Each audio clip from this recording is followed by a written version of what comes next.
Hey, horror fans, thanks for joining me for this review of Where the Scary Things Are. Cast and crew information down below. And let's start off with this IMDb plot as usual. A group of teenagers, inspired by a high school create your own urban legend project, quickly gets out of hand, and their desire for more likes and going viral with deadly consequences. Yes, that's why I don't really push for too many likes. It can get scary. So anyway, uh, you've been watching these videos. You know I don't get too excited, but you may not be able to tell. But I'm excited about this one uh, because the title of this movie kind of came from our podcast. Harrison Smith was the director and writer of this movie. Um, is very cool on Twitter, and I definitely recommend you guys follow him. Um, but he was very nice, and he's been a supporter of our podcast that we've kind of taken a break from. But um, at the time, I believe he had another title in mind for it, but then it ended up calling it Where the Scary Things Are. So it was really cool of him to do that. And not only that, but we also got to record a small piece for the movie. Um, I know, we actually got to see the movie quite a while ago. Kind of holding off this review until now, since the movie's about to be released. But I know in the trailer, our lead host, Monster Mash Ken, he is definitely in it. You hear his voice right at the beginning of the trailer. If they kept that version, the podcast, there's another small section where I believe it's him and our other host, Muse, kind of, I don't know, maybe a third through the movie, and then towards the end of the movie, you actually get to hear a piece of the podcast where Ken, Muse, Chris, the creature, and myself, you get to hear us at the end. Now, I don't know if they kept that in the final version of the movie, or they made any edits after we saw it. But we were at the time the one version that we got to see, that we were there. So hopefully we're still there. So that is really cool. But you guys didn't come here to hear me brag about being part of this movie. Instead, you want to know my thoughts of it, and of course, I'd probably be a little bit biased. But believe me when I say you guys definitely going to want to check this out. So let's do the usual, kind of set this up, and I will try to be as spoiler free as possible since this is a new one. And so this is kind of, themed very similar to, the popular things of the 80s, where you had a bunch of kids, something like it,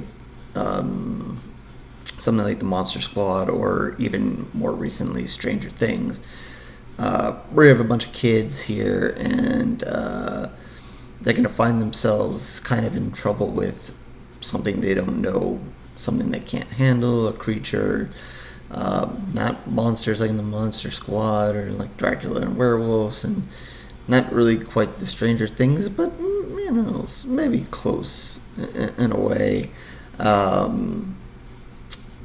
But and definitely not a clown. But they're going to come across their own creature to deal with here, and I think a lot of those kind of movies. One thing you get there is, first of all, you get kind of probably a little bit younger of a crew there, and these are older. These are high school students, so it's a little bit of an older crowd for the most part. And Stranger Things, they've kind of grown up now, but when it started, they were a lot younger. So this is a little bit older crowd. These are definitely high school teenagers. And what I can appreciate about this one is, I think with the other movies, as you kind of watch them, you kind of fall in love with the kids, or you like the kids, you're rooting for the kids. And there may be one or two you don't like, or annoying, or they just bother you for A, B, or C reason. And I think as this movie kind of starts, you kind of had that mindset when you kind of get introduced to the kids. Okay, so there's a group of kids, so I might, you're used to kind of, okay, I'm gonna like X, Y, and Z, and then maybe, this one or that one I might not like, but at the you're maybe have the expectations of, hey, I'm gonna root for these guys eventually, and you may still do that, but I think what's good about this one is that you may not root for them as this movie goes on. You might not like them as much as you expect as this movie goes on. So it is a little bit of a change. It's like with the other ones I mentioned. You kind of get invested and root for them, and this one, you may not root for them. Not saying that you, they're doing stuff bad or the acting is bad or anything like that. You're just rooting for them to die because you hate it. It's not one of those movies where the acting is so terrible. You're just like, kill this person because I just can't watch them anymore. It's just them and what they end up doing and their attitude and so forth. Maybe if you pull the layers back a little bit and really dive into them, maybe there you might like them or see what is happening there, and you kind of get the build there with the characters and see that why they're that way and why you're not going to like them up front. But yeah, I think that's a good thing about this movie. It's a little bit different in that respect. And so you have the group of kids, and like it said in the plot, they've been friends for a while. There's a different friend dynamic there, but they kind of get involved with a school project. They're not really sure what to do at first. And one of the kids already has kind of this video thing he does. And but that doesn't really going to fit here. It's going to kind of help with the project, but it doesn't really fit, what they're doing. But they kind of get lucky and stumble upon this creature who may or may not be an urban legend, or they're going to make him an urban legend by the time this is over. And so they get lucky, and this creature is there, and they actually kind of capture this creature and use him for their project and base their project off of him.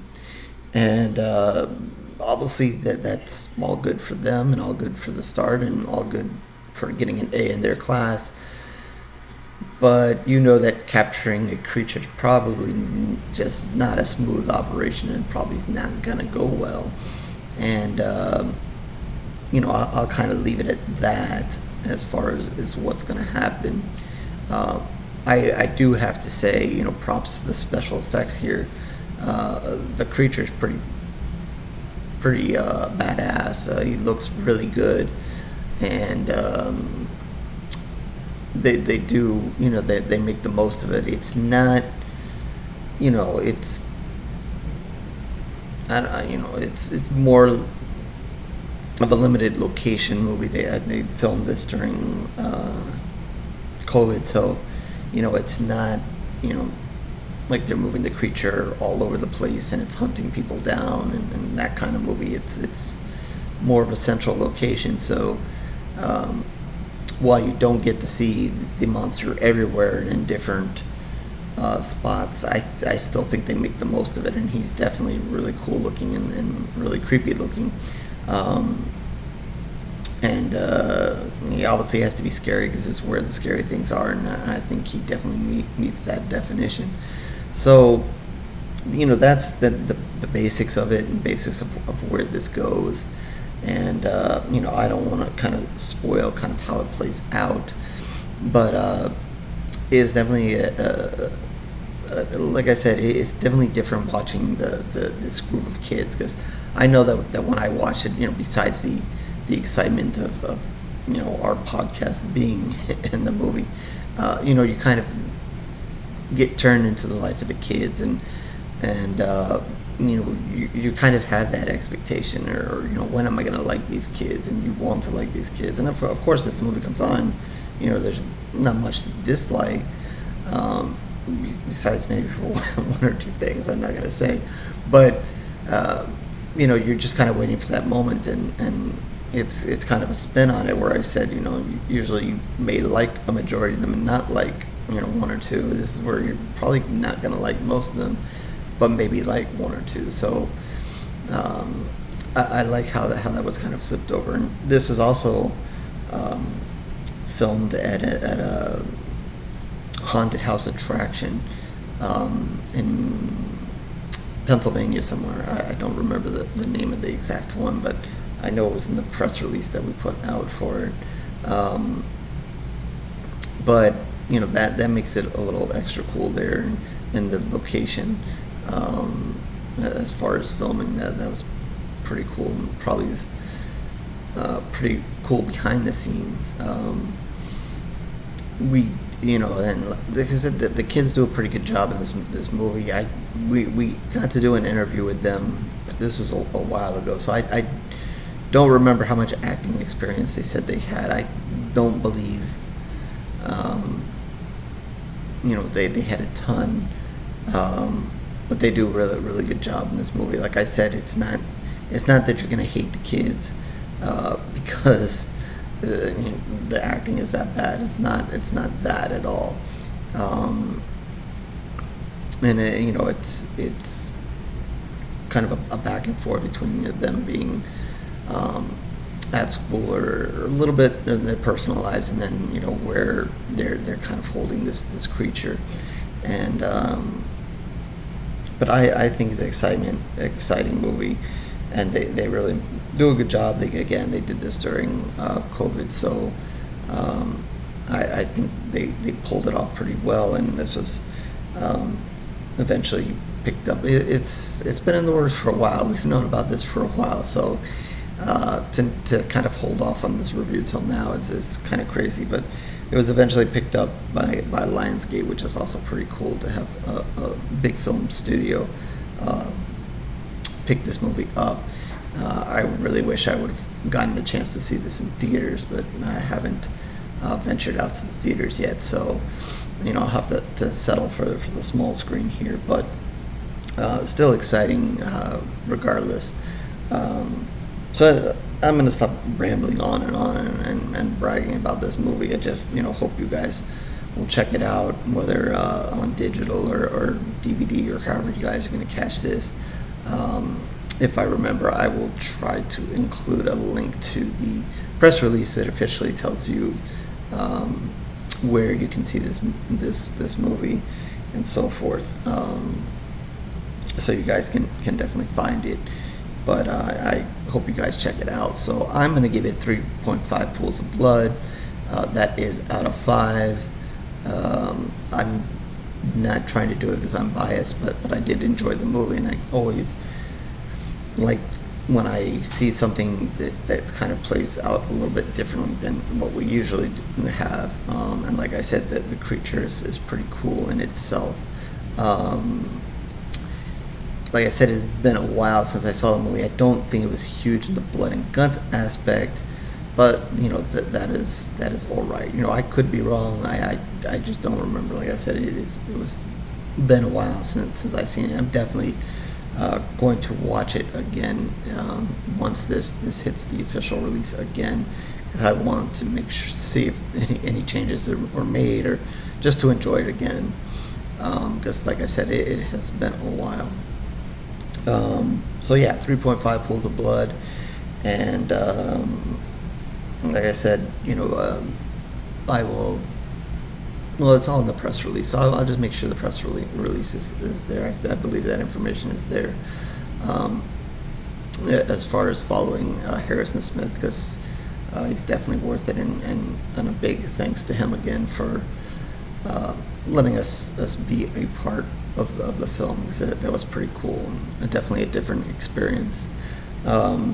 Anyway, stop rambling on here. Here we go. So horror_reviews.blogspot.com is where you can find more of my reviews. Written ones are there, but if you're just interested in the video ones, subscribe to the channel. I'm not going to beg for hitting the likes or the bell or anything like that, because that didn't do the kids well in this movie, so I'm just going to leave it at that. Twitter, Facebook information down below, as well as the comment section. So feel free to reach out to me there, talk horror, ask for reviews, comment on this video, whatever you guys want. And if there's something out there for me to review that you want me to, we can try to work that out. But I'm always in the mood to talk horror, so feel free to reach out to me at any of those places, and we can do so. So with that, again, this was Where the Scary Things Are. Hope you guys check it out and enjoy as much as I did. I know the excitement is beaming from my face, but that's just the way it is. So I will catch you on the next review, horror fans.